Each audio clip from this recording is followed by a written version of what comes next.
Hello and welcome back to our HIP Republic of Ireland campaign.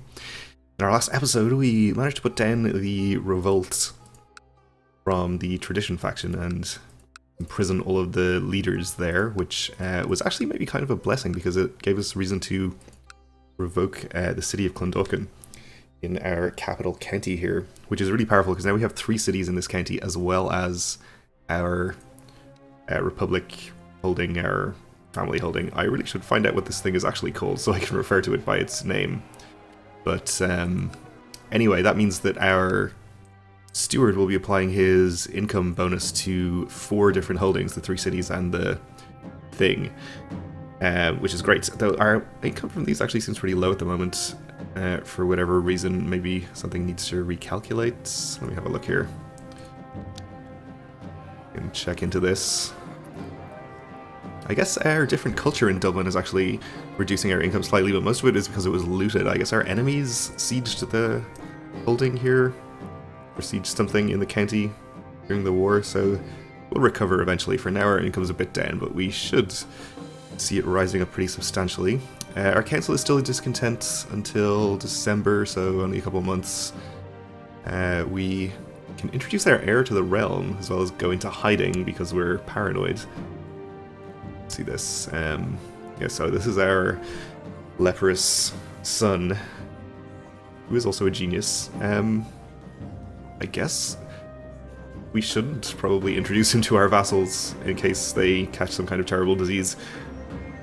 But maybe we should. We'll leave it alone for the moment. We can also found a new kingdom if we want to, but we're going to be holding out until we can form the actual Kingdom of Ireland instead of creating a custom one. And I guess we can probably look at declaring some offensive wars pretty soon. I think I'm going to wait until the council is content though, just to make sure things are pretty stable here. You've just learned that the captain of one of your trade galleys has been selling part of his cargo to Ubrenon smugglers instead of delivering it as ordered, so we lose 50 gold. Pretty unfortunate. Let me check the factions here. We really need to worry about the Prosperity faction. The Tradition faction are all in prison, and the Prosperity faction is happy, so I think we're okay on that count. Trade war between 2 of the partitions, that's fine. And this guy wants to give us back our kinswoman for 10 gold. I guess we'll accept.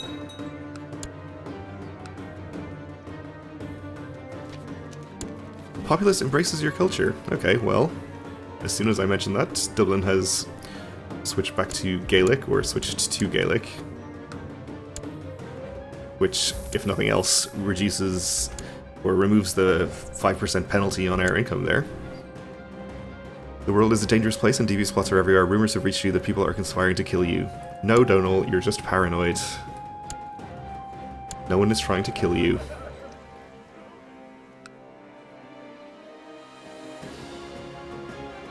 Alright, well, the council is content.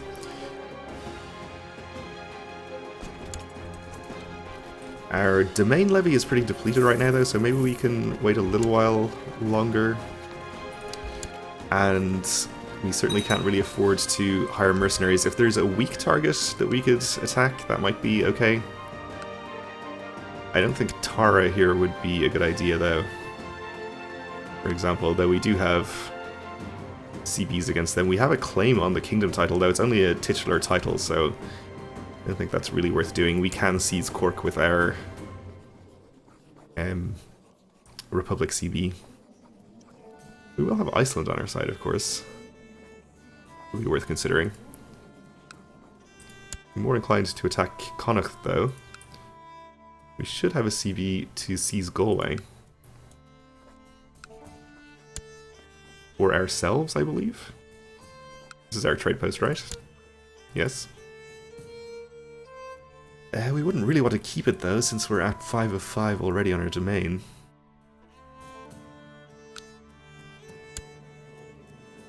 $2,000, they don't have any noteworthy pacts. Let's just wait a little while longer.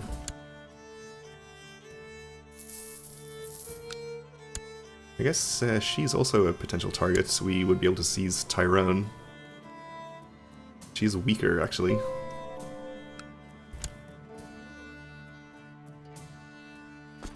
I think we'll just let our levy recover a little bit here. And maybe save up about 1,000 gold. As the county tax creeps back up. Good news, my lord, we've received credible reports of a recent sighting of the Great White Stag in the province of Oriel. Okay, saddle my horse. Arranged marriage from the Queen of the Isles. She wants to marry...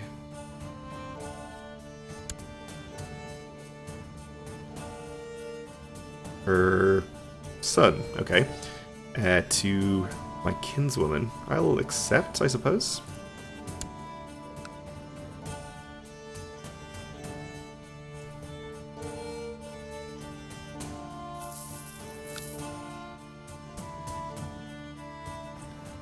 So I'm not sure what rate this increases at. It says anywhere.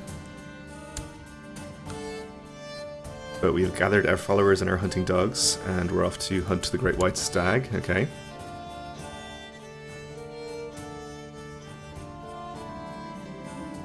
We spend weeks in the wilderness searching for any trace of your prey, but are forced to return empty-handed. No one is impressed by our failed adventure. So we lose some prestige, but gain some martial. Which is not too bad. Courtier unfortunately gave birth to a stillborn son.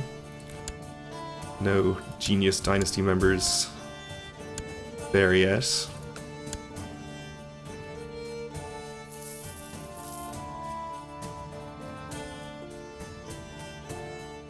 And our income is slowly increasing. Okay, our kinsman needs a childhood focus. Probably go for thrift.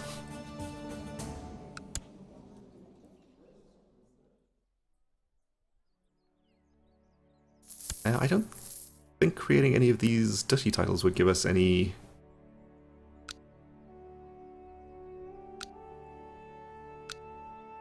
de jure CVs. Well, at least one of them is titular anyway. Oh, they're both titular, okay. That's fine, we have a new pope, Benedictus X.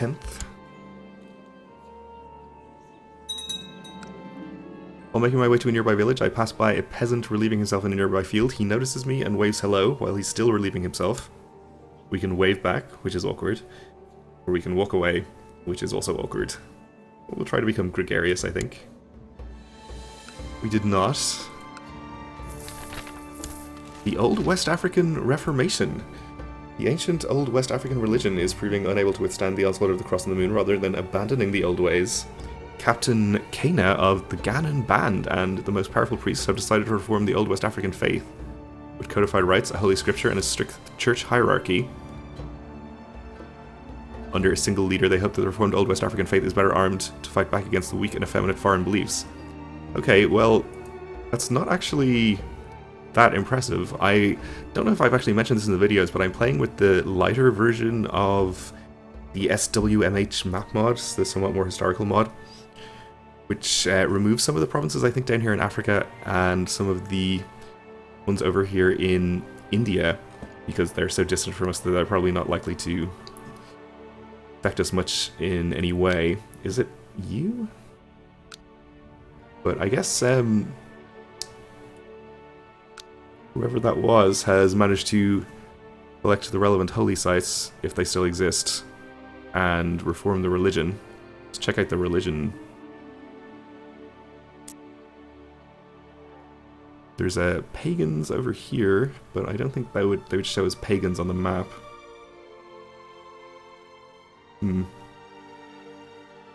Well, I'm not sure. I guess we'll see if we hear any more about that in the future.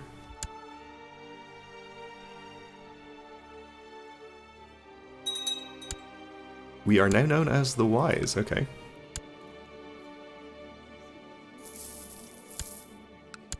Sounds pretty good.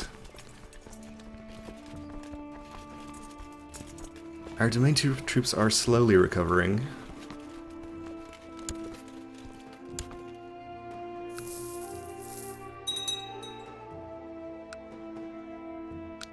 Okay, I imagine we can probably handle fighting her by this point. So I guess we'll go ahead and declare. We can seize a city over here as well if we wanted to, but I think we'll go ahead and take the county.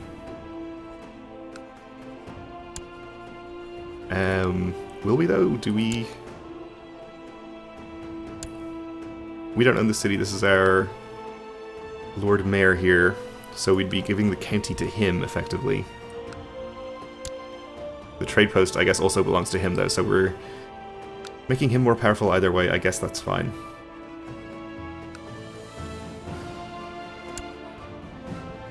We will have Iceland on our side. The council is in favor.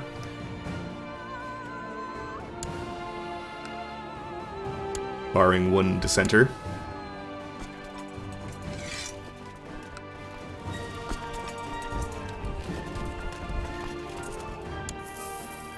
Looks like they're not trying to catch my smaller armies up there,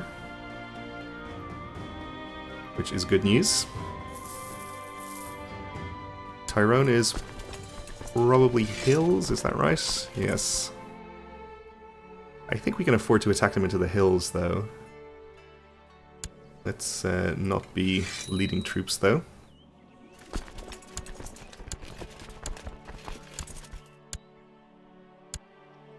Maybe let's not risk our air in this battle either.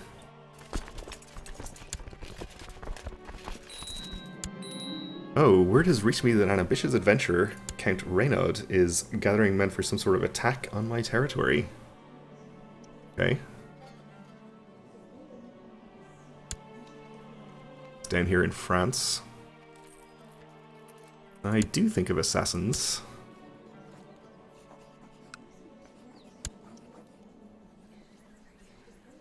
We'll see if we can have any success with that. Seems unlikely. One of our vassal patricians is trying to make Roscommon a tributary over here. Which is fine by me, I suppose. Let's just make sure that we're at full morale before we even start moving here.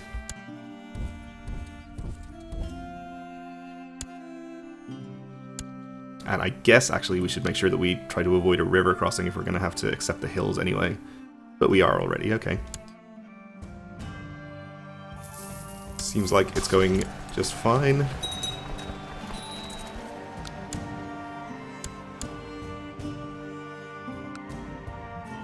We did apparently lose a commander, though.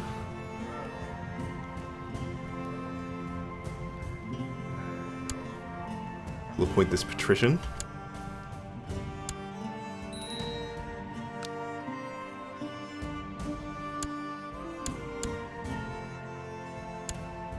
So I guess we'll be sieging the top holding right now. We don't have enough to assault it. That's fine. We do need to use an education focus. She is rowdy, haughty, and an idolizer.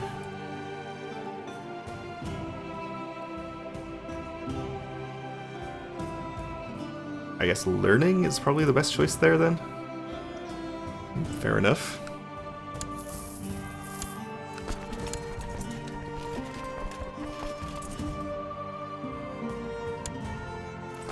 I guess I missed some of my troops down here.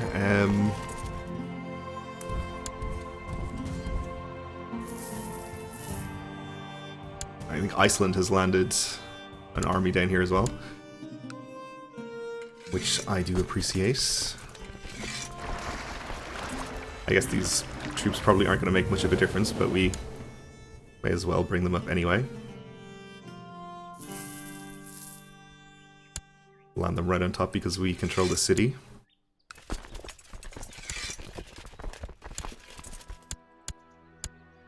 He's sieged down one of our trade posts, which is not really a big deal. We're going to be attacking into the hills again, but with her numbers reduced and ours augmented by Iceland, will definitely not be any problem. And we're also off to hunt the Great White Stag in Wexford, so that sounds pretty good.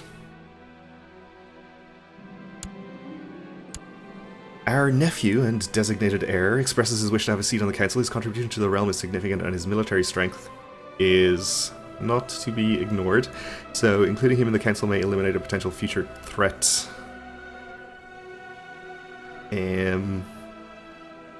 I don't think we do want to appoint him on the council. He's only good at martial stuff. Our current marshal is already a powerful vassal. We'll just have to tell him no.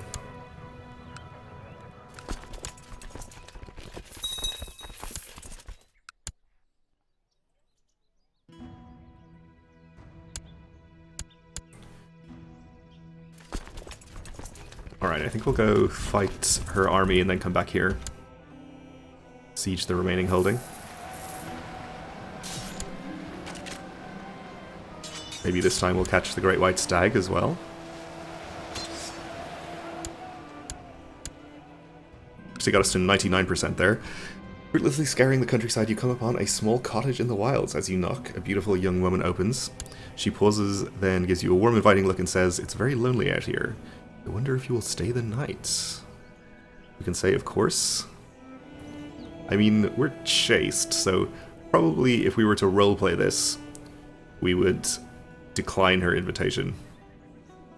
Or we can even attack and kill her and gain wrath. I think we'll just chastely decline as the most in-character choice there. Not annoy our wife any more than she already is, I suppose, as well. Our vassal is arguing with his wife. She seems quite upset, and they are almost screaming at each other. They don't even notice that you're watching them. Let's say that it's none of our business, I think. Return to court. The hunt for the elusive white beast seems fruitless, but there are many more things out there in the wilds. Maybe next time we'll catch our prey. Maybe.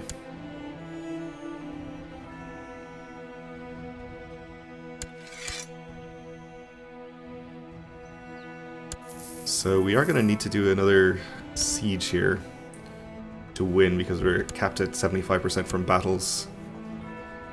She won't accept peace at 99% apparently.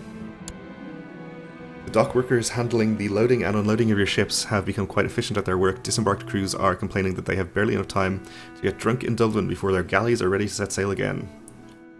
Okay, so we just gain 100 gold. Seems pretty good. Our loot bar is climbing back up here. I could not help but overhearing the stablemaster and a courtier's animated discussion. Something about a horse and a payment due today, but the courtier insisted to pay the stablemaster later that week. Alright, we'll interfere. And our courtier approves of justice, okay. So our income's up to 29 gold, but effectively I think more because we're paying to keep our domain troops raised right now. Our marshal here tells us, he's talking about his faction. They're our loyal supporters, and they're giving us a tribute of gold and silver. 10 gold each. I appreciate it. This is the Prosperity faction, who are content. When is this adventurer due to arrive? April of next year, okay. Well, we should definitely be finished with this war by then. We fulfill the ambition to groom an heir, though not to groom an heir without leprosy. But he has become Midas touched, so if it is possible to lose leprosy, which I actually kind of don't think it is, but it is possible, he would be a pretty good heir. I guess we'll get him married? I guess we'll inflict him on some poor unsuspecting young lady. I guess a strong character would be great. Like, this is a severe fertility penalty, -20. But it's actually almost cancelled out by +15. I thought it was more than -20 even, actually. So I guess he could potentially have some children for us. A strong, attractive 16-year-old.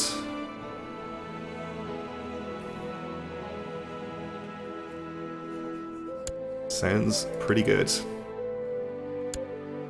Meanwhile, we need to pick a new ambition.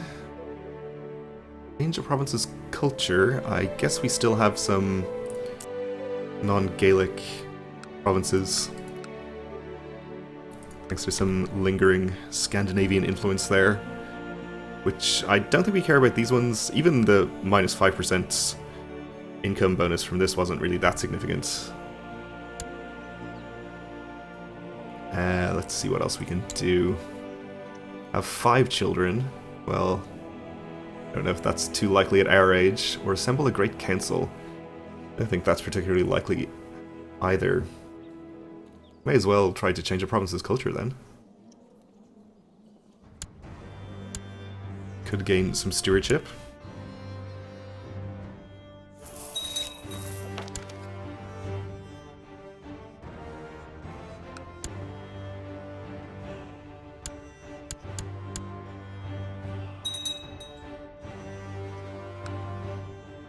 Alright, so this siege is going to give us the victory. And give us the county. Or give it to our vassal, I guess. So let's see, he has 3 counties here now. Which is quite a lot, same amount as we have. But he shouldn't be as powerful as we are. We have multiple holdings in Dublin, for example. So we should have more total holdings. Just have a look at the realm tree. He is our most powerful vassal, actually. With about the same relative strength.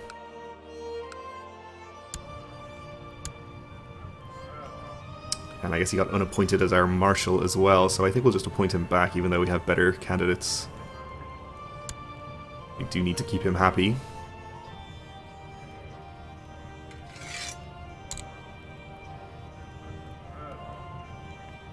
This may go away. Yes, okay. Let's disband our troops. Prosperity faction is happy, I guess because we made one of their members more powerful. You are in the Prosperity faction, right? Or maybe it was just for improving opinion with him. Which I assume happened. He's happy, which is possibly due to us giving him that county. But anyway, we have been declared upon, again, by England. Queen Snuffrid of England. I'm assuming this is another embargo war. So, if this war is lost, we're going to lose... let's see, these are all belonging to Kent. 2 trade posts down here.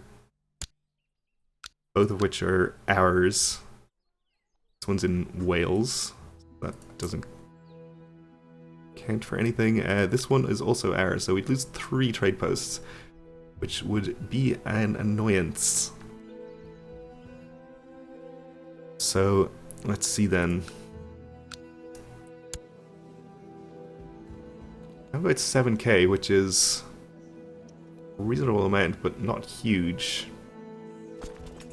We can raise significantly more troops than we could a moment ago, because now we have an opinion bonus for defending against foreigners. We also will have Iceland on our side. About another 1,000. We have 1,200 gold available.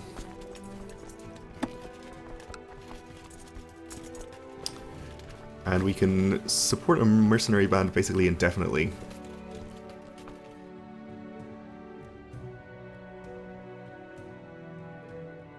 The Catalan Company is certainly something we could afford, but they're entirely light infantry, which I don't think is very good. We can't support 2 of these smaller ones, I don't think. At least not indefinitely.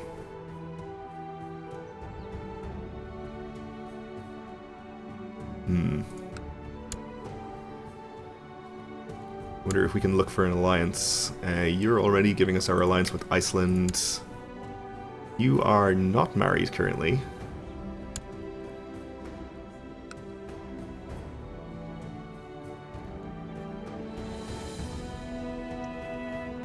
We could get an alliance with the Doge of Genoa, perhaps.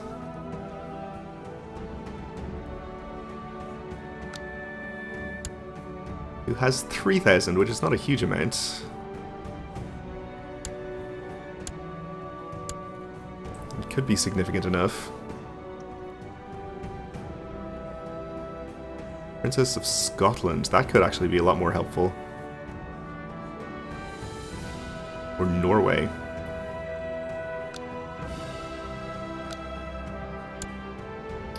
I think we'll try to get Scotland.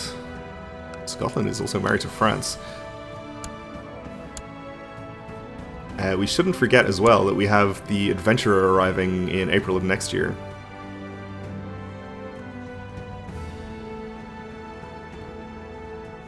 Princess of Scotland.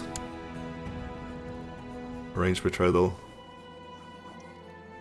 Bride price of 10 we can afford. We'll wait for his reply.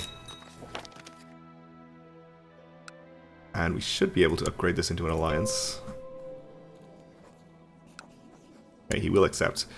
Well, we'll have to leave this episode here because we are out of time, so we should be able to get his reply next time. We'll have Iceland helping us out, we'll have a reasonable number of troops, we'll have to hire mercenaries as well, but I think we have a chance against England. And we will have a large army already raised when the Adventurer arrives, so we should be able to incidentally deal with him as well. But for now, thanks for watching, and join me again next time.